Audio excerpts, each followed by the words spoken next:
नमस्कार। रेडियो इन्द्रेणीको समाचारमूलक बिहानी प्रस्तुति रेडियो पत्रिका हाम्रो परिवेशमा सहकर्मी छवि पुरीसँगै लक्ष्मी केसीको यहाँलाई हार्दिक स्वागत छ। इन्द्रेणी एफएम 92.4 मेगाहर्जबाट उत्पादन तथा प्रसारण भइरहेको हाम्रो परिवेशमा हामी विभिन्न समाचारहरूका साथ उपस्थित भएका छौं। दाङबाट प्रकाशित अखबार, अनलाइन संस्करणमा प्रकाशित समाचार तथा रेडियो इन्द्रेणीको समाचार डेस्कमा तयार पारिएका समाचारहरूको संगालो हाम्रो परिवेश तपाईँ Indreni FM 92.4 megahertz, indrenifm.com.np mobile application, सामाजिक सञ्जाल रेडियो दाङ देउखुरीको गढमा रहेको रेडियो साझा आवाज 88.3 मेगाहर्ज र रेडियो राप्ती 98.4 मेगाहर्ज लालमटियाबाट पनि हामीलाई अहिले एकैसाथ सुनिरहनु भएको छ। हाम्रो परिवेश सुरु गरौं आजका प्रमुख खबर शीर्षकहरूबाट। शैक्षिक सत्र खेर जाने जोखिम बढेसँगै भौतिक रूपमै विद्यालय सञ्चालन गर्न दिने निर्णय, शैक्षिक गतिविधिको सबै जिम्मा अब स्थानीय तहलाई। दाङमा भएको बेग्ला बेग्लै घटनामा परि 2 जनाको मृत्यु, अन्य 5 जना घाइते। यस वर्षको दशैं तिहारको बीचमा दाङमा 15 लाख नगदसहित 65 जना जुवाडे पक्राउ। दाङको तुलसीपुर विमानस्थलमा हवाई इन्धन डिपो स्थापना हुँदै गढुवा गाउँपालिका भर रहेका सरकारी विद्यालयहरूमा दरबन्दी मिलानको काम पूरा। र दाङका सबैजसो क्रसर तथा बालुवा प्रशोधन उद्योगको अनुगमन करिब सकियो, केही दिनमै अनुगमनको प्रतिवेदन सार्वजनिक हुने। आज हामीलाई दाङबाट प्रकाशित हुने दैनिक पत्रिका, नयाँ युगो दैनिक र गणतन्त्र दैनिक पत्रिका स्टुडियोमा प्राप्त छ। पत्र पत्रिकाले छापेका समाचार र इन्द्रेणी न्यूज डेस्कमै रहेका समाचार हाम्रो परिवेशमा रहनेछ। सुरुमा लागौं पत्र पत्रिकाले छापेका समाचार शीर्षकतर्फ। आजको नयाँ युगो दैनिकले बन्ने भोटरीकोमा अन्डरग्राउन्ड हवाई इन्धन डिपो शीर्षकमा तस्बिर सहित प्रमुखताका साथ खबर प्रकाशित गरेको छ। नागरिकको प्रश्न, धुलो र हिरो कहिलेसम्म? कोराहीको बजार भित्र सड़कको दुरावस्थालाई लिएर समाचार तयार पारेको छ। मर्मत गर्नुपर्ने सड़क लामो समयसम्म पनि मर्मत हुन नसकेका कारण धुलो उड्ने र जसका कारण नागरिकले शास्ति खेप्नु परेको छ, यही सम्बन्धी समाचार छ। कोइलाबासको सड़कले तान्यो पर्यटक, सिपमूलक पढ़ाईले बदलिएको जीवन। अर्को समाचार छ कोरोना विरुद्धको खोप ल्याउन अध्यादेश जारी शीर्षकको समाचार प्रकाशित गर्दा युगको दैनिकले शिकार खेल्दा गोली लागेर एकको मृत्यु शीर्षकको समाचार आजको प्रमुखताका साथ प्रकाश गरेको छ। यसैगरी गणतन्त्र दैनिकले आजको अंकमा कोइलाबास घुम्न आउने पर्यटक भन्छन् आफ्नै भूमिमा पनि भारतीय एसएसबीले फोटो खिच्न दिँदैन। अर्को समाचार छ रोजगारीको खोजीमा भारत फर्किने क्रम बढ्दै, यो अर्को रोजगारसँग जोडिएको समाचार प्रकाशित गरेको छ। सत्तारूढ नेपाल कम्युनिस्ट पार्टी नेकपामा तत्कालको संकट टरेको, अध्यक्ष छुट्टै प्रस्ताव पेश गर्ने गरी हिजोको सचिवालय बैठक सकिएको सम्बन्धी समाचार आजको अंकमा प्रमुखताका साथ प्रकाशित गरेको छ। सुरुमा लामो समयसम्म कोरोना कहरका कारण शैक्षिक गतिविधि अझै पनि सुचारू छैन, जसका कारण यस वर्षको शिक्षक सत्रको 8 महिना बित्नै लाग्दा पनि पाठ्यक्रम प्रारूप कसरी पढाउने भन्ने विषयमा अझै पनि अन्योलता। विभिन्न विकल्प अपनाएर पठन पाठन सुचारू गरिए पनि प्रभावकारी रूपमा पठन पाठनको प्रक्रिया अगाडि बढ्न नसकेको देखिएको छ। सुरु गरिएका केही विद्यालयमा कोरोनाको जोखिमका कारण फेरि बन्द भएका छन्, केहीले सुचारू गरिरहेका छन्। वैकल्पिक माध्यमबाट पठन पाठनको अभ्यास सुरु भए पनि शैक्षिक सत्र नै खेर जाने जोखिम बढेका छ, जसका कारण पनि सरकारले अब ती सबै जिम्मेवारी अब स्थानीय तहलाई प्रदान गरेको छ। त्यहाँको अवस्था सबै दृष्टिकोणलाई मध्यनजर गर्दै कुन विधि अपनाएर हुन्छ पठन पाठन सहज रूपमा अगाडि बढाउने भन्दै सबै जिम्मेवारी अब स्थानीय तहलाई प्रदान गरेको छ। यही सम्बन्धी समाचार पहिलो बनाएका छौं। शैक्षिक सत्र खेर जाने जोखिम बढेपछि सरकारले कोरोना भाइरस कोभिड-19 महामारीको अवस्था विश्लेषण गरेर भौतिक रूपमै विद्यालय सञ्चालन गर्न दिने भएको छ। शिक्षा विज्ञान तथा प्रविधि मन्त्रालयका प्रवक्ता दीपक शर्माले स्थानीय तहले परिस्थिति विश्लेषण गरेर यो विषयमा आवश्यक निर्णय लिने र विद्यालयलाई समय समयमा निर्देशन दिनुपर्ने बताउनुभयो। मन्त्री स्तरीय निर्णयबाट स्वीकृत विद्यालय सञ्चालन सम्बन्धी कार्यढाँचामा सम्पूर्ण सुरक्षा मापदण्ड पूरा गरेर विद्यालय पुनः सञ्चालन वा बन्द गर्ने निर्णय स्थानीय तहले लिनुपर्ने भएको छ। विद्यालय सञ्चालनका लागि आवश्यकता अनुसार कक्षा कोठा, सभाहाल, छात्रावास, फर्निचर, शौचालय आदि पुनः व्यवस्थापन तथा मर्मत गर्नुपर्नेछ। स्थानीय तहले विद्यालयहरूमा पानी, स्वास्थ्य तथा सरसफाई सुविधाको व्यवस्था गर्ने, गराउने, हात धुने, खोकी लाग्दा वा हाच्छिउँ गर्दा मुख छोप्ने, अन्य सुरक्षा उपकरण प्रयोग गर्ने र घरमा समेत त्यसको अभ्यास गराउन व्यवस्थापन गर्नुपर्नेछ। इन्द्रेणी न्यूज डेस्कमा खबर छ। यसैगरी तुलसीपुर उपमहानगरपालिकामा रहेको टरीगाउँ विमानस्थलको इन्धन डिपोको समस्या अब करिब टर्ने भएको छ। लामो समयको गृह कार्य र प्रक्रिया पश्चात अन्ततः विमानस्थलमा हवाई इन्धन डिपो स्थापनाको काम अब अगाडि बढ्ने भएको छ। तिहार अगाडि नै टेन्डर प्रक्रिया अघि बढेको फ्युल ट्याङ्क कहाँ राख्ने भनेर स्थान छनौट प्रक्रिया पूरा भएपछि अब इन्धन डिपो स्थापना हुने भएको हो। विमानस्थल प्रवेशद्वारको उत्तरतर्फ रहेको 7 कट्ठा जग्गामा डिपो स्थापना हुने भएको छ। अन्डरग्राउन्ड इन्धन डिपो स्थापना हुने भएपछि अब उडानमा केही सहजता हुने बताइएको छ। नेपाल अयल निगमकी प्रबन्धक इन्दु शर्माका अनुसार इन्धन डिपो स्थापनाका लागि नागरिक उड्डयन प्राधिकरणसँग प्रक्रिया समेत अघि बढेको छ। अन्तिम प्रक्रियाका लागि तुलसीपुरमा आयोजित बैठकमा नागरिक उड्डयन प्राधिकरण र तुलसीपुर उपमहानगरले सहकार्य गरेर स्थान उपलब्ध गराउने भएपछि प्रक्रिया पूरा भएको हो। सो अवसरमा नगर प्रमुख घनश्याम पाण्डेले स्थानीय सरकारको पहल कदमीबाट विमानस्थल सञ्चालन भएको बताउँदै नयाँ विमानहरू पनि उडानका लागि तत्पर रहेको बताउनु भएको छ।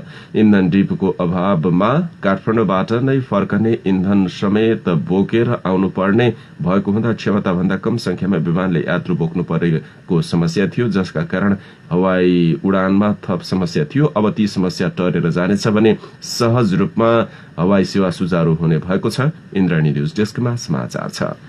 दाङ प्रहरीले यस वर्षको दशैं तिहारको बीचमा 15 लाख नगद सहित 65 जना जुवाडे पक्राउ गरेको छ। प्रहरीले गोप्य सूचनाका आधारमा दाङका विभिन्न ठाउँबाट फरक फरक मितिमा दशैं तिहारमा गरिएको 10वटा अपरेशनमा 65 जना जुवाडेहरू पक्राउ परेका हुन्। दशैं तिहारमा घटेका जुवा अपराध सम्बन्धी घटनाहरू सार्वजनिक गर्दै जुवामाथि प्रहरी कार्यवाहीको बारेमा जानकारी अपरेशन गरेको थियो।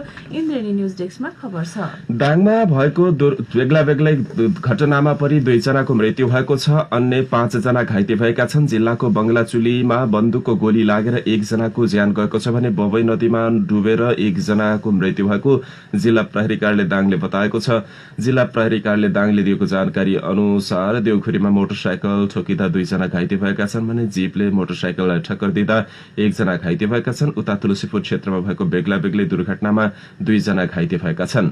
पूर्व पश्चिम राजमार्ग अन्तर्गत लमही भालुबाङ सड़क खण्डको राप्ती गाउँपालिका 1 पाखा पानीमा हिजो दिउँसो पश्चिमबाट पूर्वतर्फ जाँदै गरेको मोटरसाइकल दिशातर्फ जाँदै गरेको मोटरसाइकललाई ठक्कर दिँदा रा 2 प 5865 नम्बरको मोटरसाइकल चालक राप्ती गाउँपालिका 4 मौरीघाटका 55 वर्षीय साइकल चालक ललितपुर महानगरपालिकाका 35 वर्षीय महेन्द्र अधिकारी गम्भीर घाइते हुनुभएको, दुवैलाई सामान्य उपचारपछि भैरवा रिफर गरिएको छ।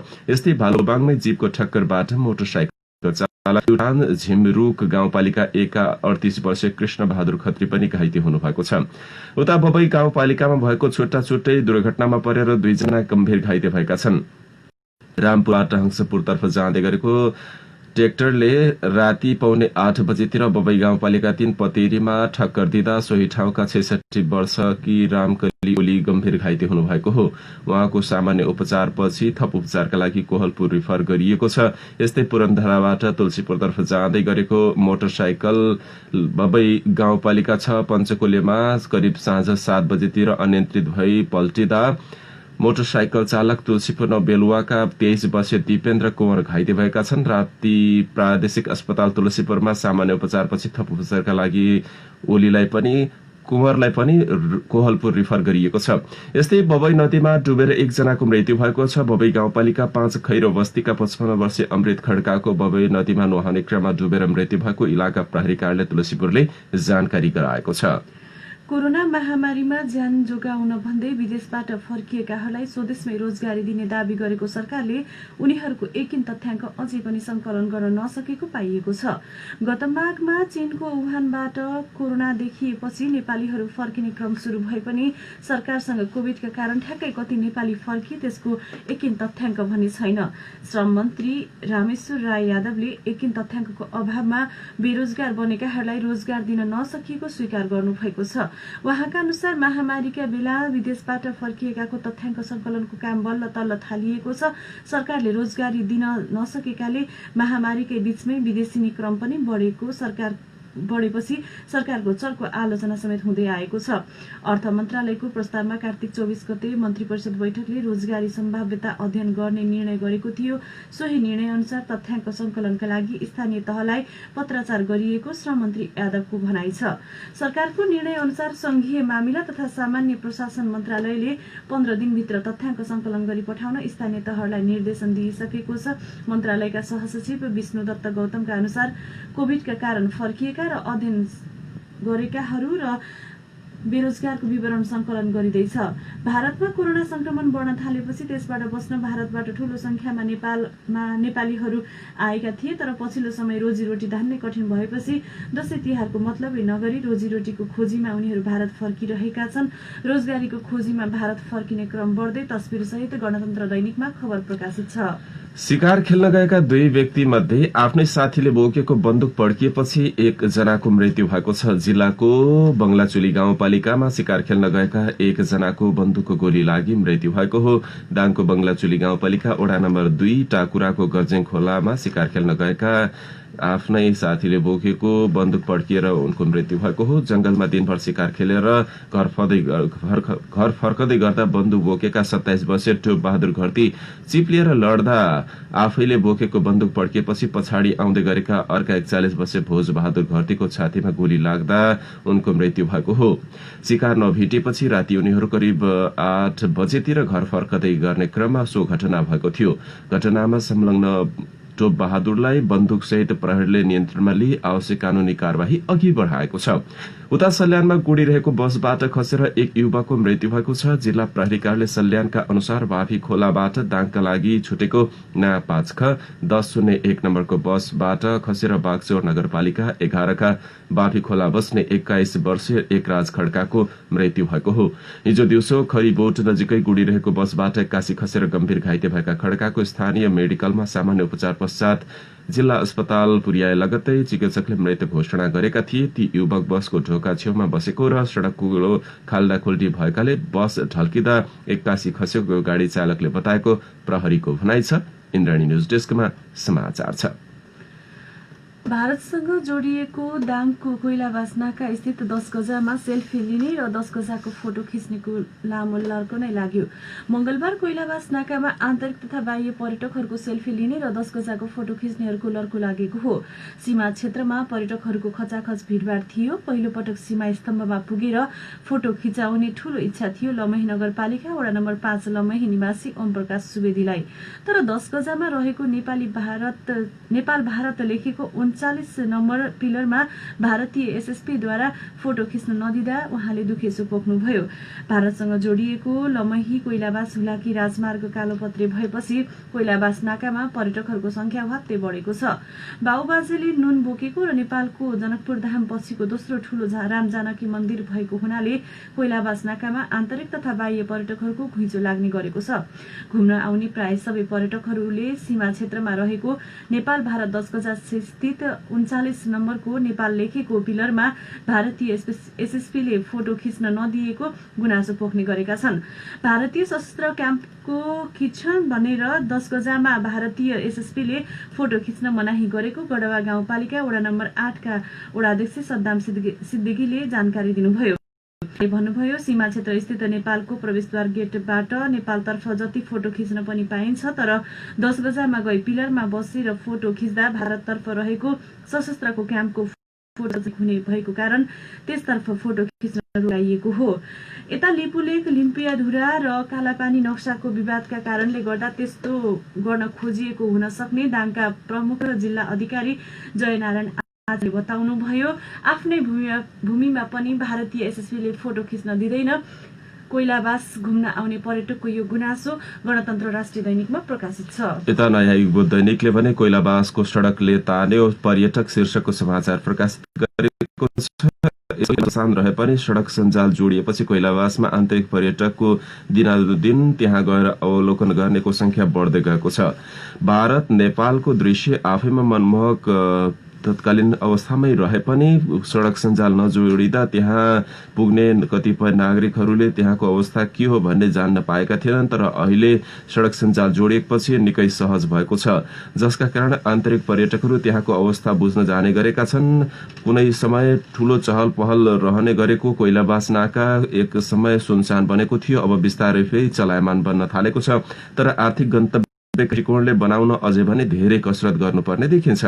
कोइलाबास पुग्नेहरूको पहिलो आकर्षकको केन्द्र रामजानकी मन्दिर, बोर्डर क्षेत्र, सीमास्तम्भ लगायत बन्ने गरेका छन्। जनकपुर मन्दिर कोइलाबासमा छ। मन्दिर अवलोकन र दर्शन गर्न जानेहरूका कारण पनि त्यस क्षेत्रमा पर्यटक लगायतको अवलोकन गर्नेहरूको संख्या दैनिक रूपमा बढ्दै गएको छ। सड़क सञ्जालले कोइलाबासलाई बिस्तारै चलायमान बनाउँदैछ। पत्र पत्रिकामा समाचार रहेको छ। कोरोना विरुद्धको खोप ल्याउन अध्यादेश जारी शीर्षकमा नयाँ युग दैनिकमा खबर प्रकाशित छ।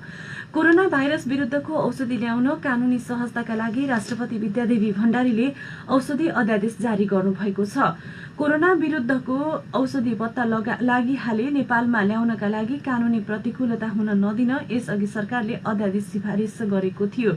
राष्ट्रपति भण्डारीले औषधि सम्बन्धी तेस्रो संशोधन अध्यादेश 2077 बुधबार जारी गरेको राष्ट्रपति कार्यालयका सहायक प्रवक्ता केशव प्रसाद घिमिरेले जानकारी दिनुभयो।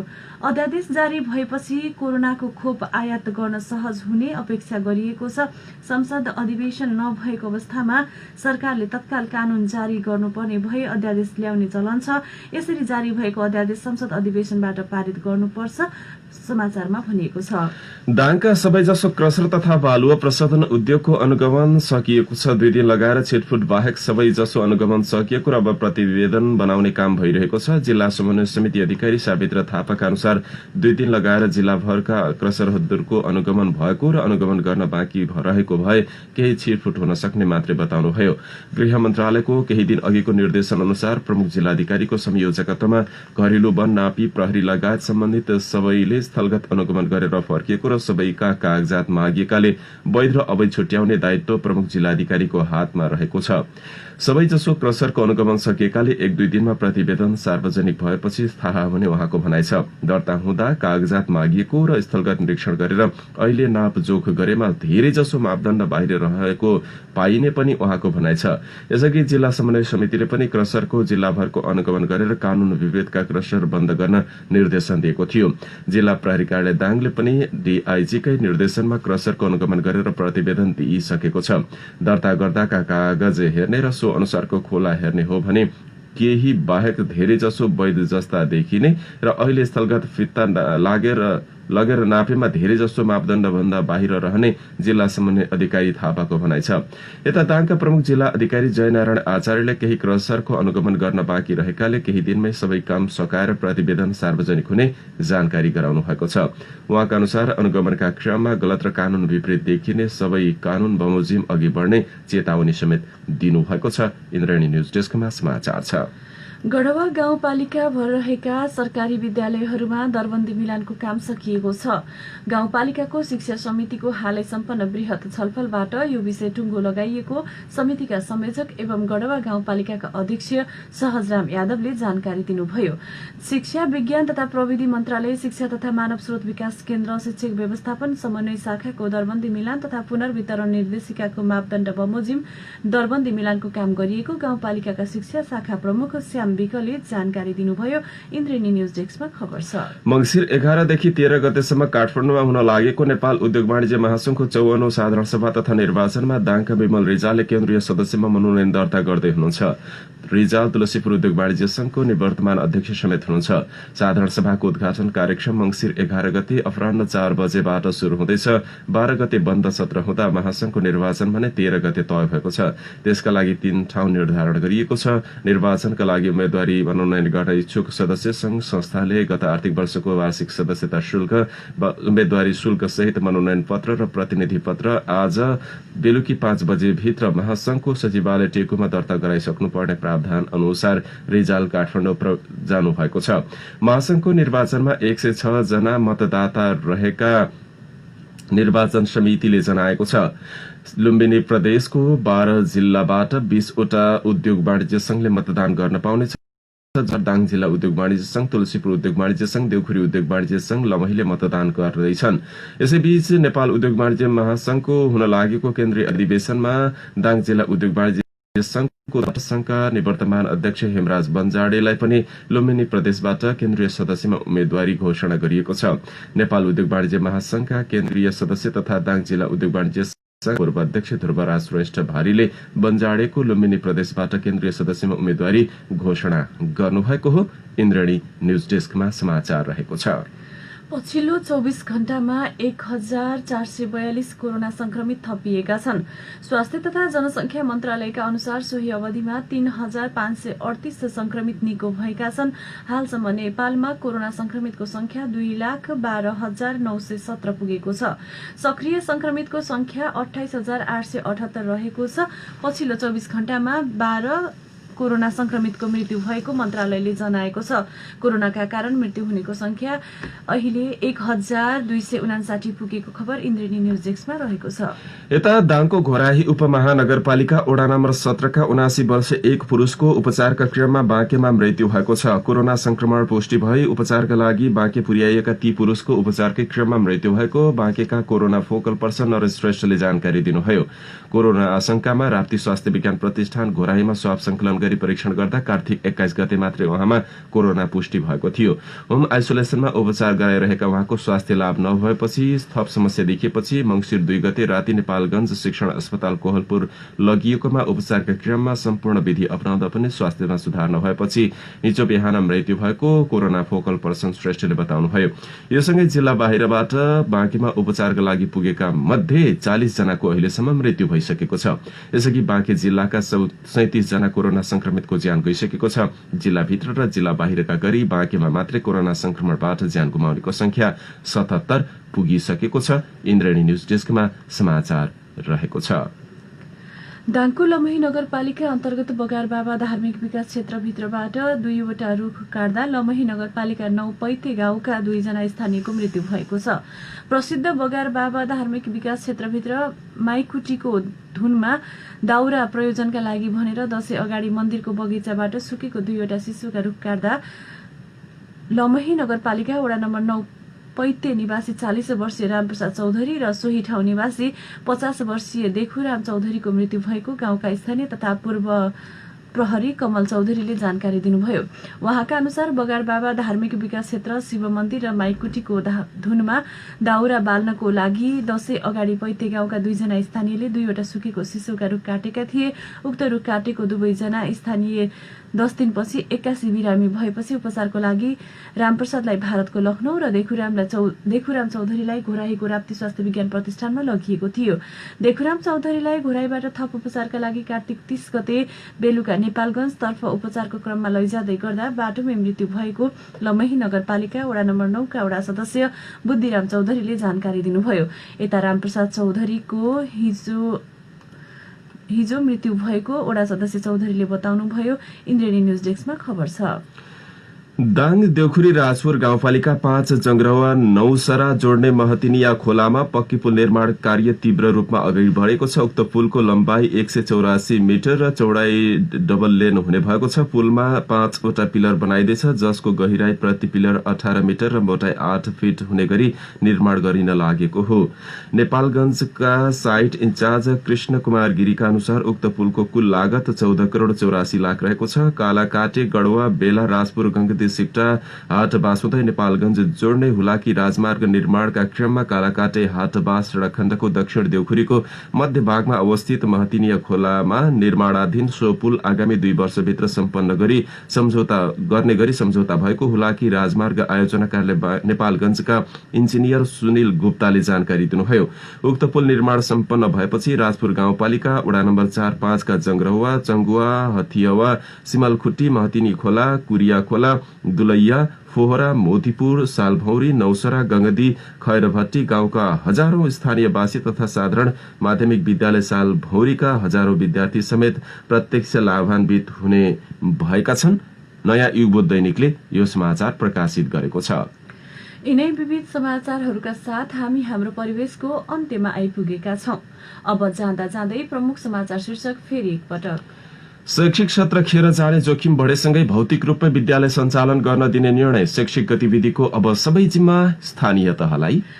दाङको तुलसीपुर विमानस्थलमा हवाई इन्धन डिपो स्थापना हुँदै गढवा गाउँपालिका भर रहेका सरकारी विद्यालयहरूमा दरबन्दी मिलानको काम पूरा। दाङमा भएको बेग्ला बेग्लै घटना परि 2 जनाको मृत्यु, अन्य 5 जना घाइते। यस वर्षको तिहारको बीचमा दाङमा 15 लाख नगद सहित 65 जुवाडे पक्राउ।